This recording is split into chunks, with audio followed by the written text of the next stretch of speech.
Welcome to this island. Now, you know that lots of islands are banned from going on to. Examples, North Sentinel Island, things like that, where you're not allowed to visit these islands. Well, this is one of the islands that you are not allowed to visit. But I want to show you why. Because it's a pretty interesting story. Here we see a cute little lion cub. He has wandered off of his pride just a little bit. Now, you might be asking yourself, a lion cub? That's not worth banning an entire island from visiting, or worth. And you see, if that was it, and that was the only animals on this island, I would agree with you. But yeah, it's not. It's what's hunting this little lion cub that made this island get banned. The bushes start to rustle as something appears. The lion cub starts to back up due to fear of what could be in the bushes. But it's nothing. Or so we thought. You see, whatever is in the bushes is playing a trick on the cub.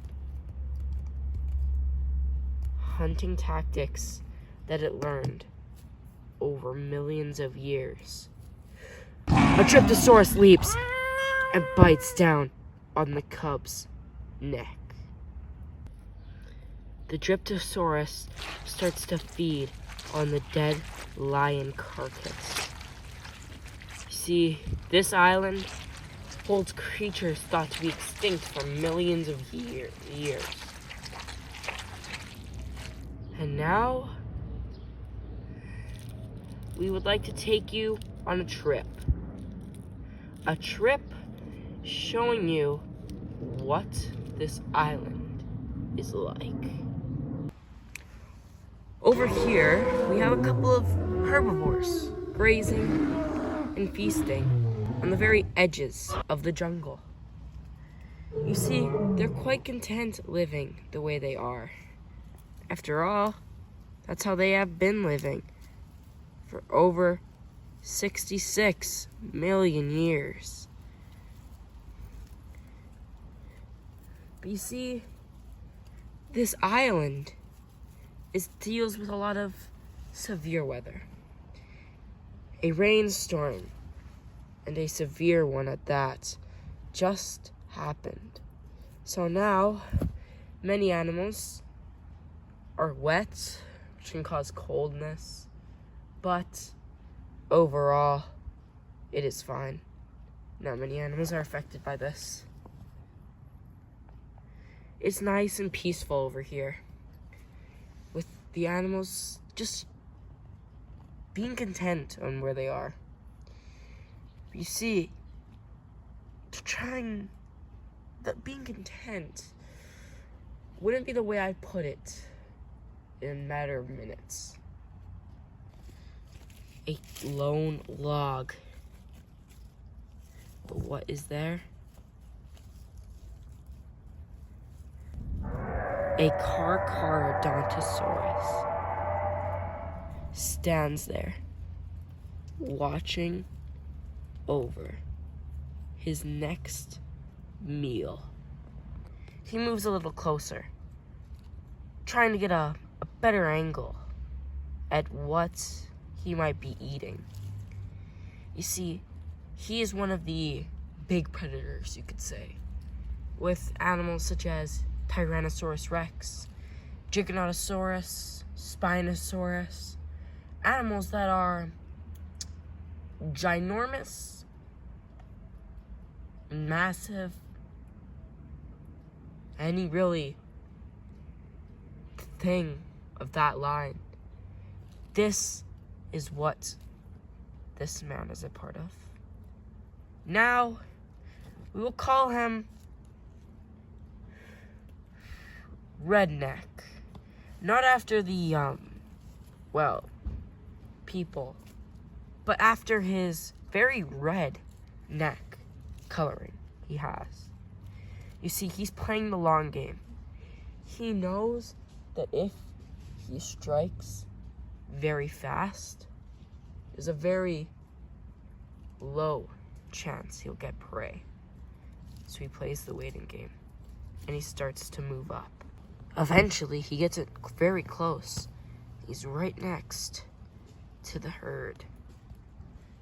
This is very risky of him, as there are some very strong herbivores here, such as the two Ankylosaurus, that's Styracosaurus, and that's Stegosaurus, directly over there. If he is spotted by them, they could cause very bad. That could be very bad. And it could even lead to his demise, as herbivores are very dangerous, especially the Styracosaurus here, as he has, or she, I'm sorry, has a child, which means she is very protective. This could be very fatal for Redneck.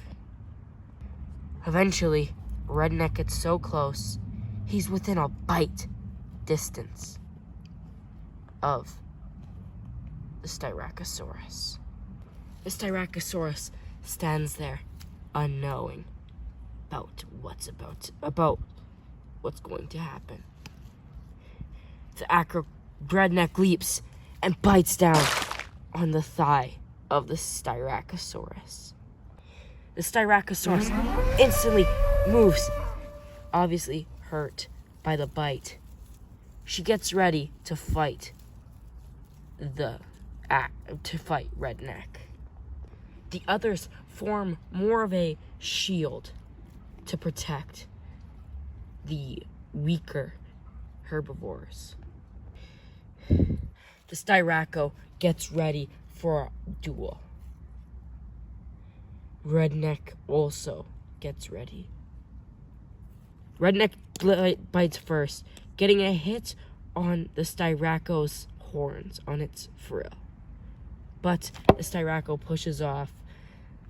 The Styraco is very strong, as it's a mother, and the adrenaline pumping through its veins will give it an extra boost in strength. But the same goes for Redneck. Redneck leaps, but is knocked off. Redneck has a little damage now. Nothing fatal, but still something of bad. Redneck and them start to battle it out. Redneck is pushed off, but before he can leave, before the Styraco can get a good hit, Redneck starts to bite down, but is again pushed off. Redneck is losing this fight, but not by much. He decides to run off, as it's not worth the damage. The Styraco roars in the winning because of it won. It's very happy.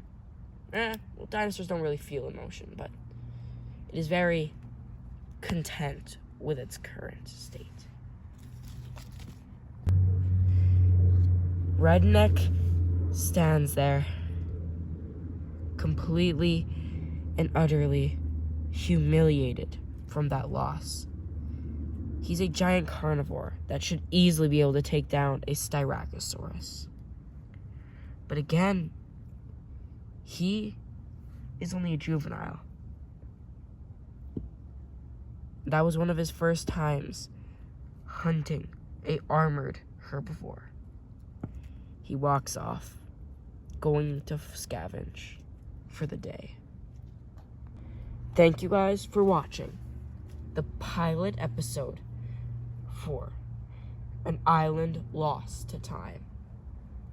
Hopefully, if this gets enough traction, I can get the first episode out very soon. Thank you, and goodbye. Also, before this episode finishes, I'd like to give you a little teaser for what you can expect for this next episode. Be ready for new biomes, new lore, and new dinosaur species that have yet to been introduced.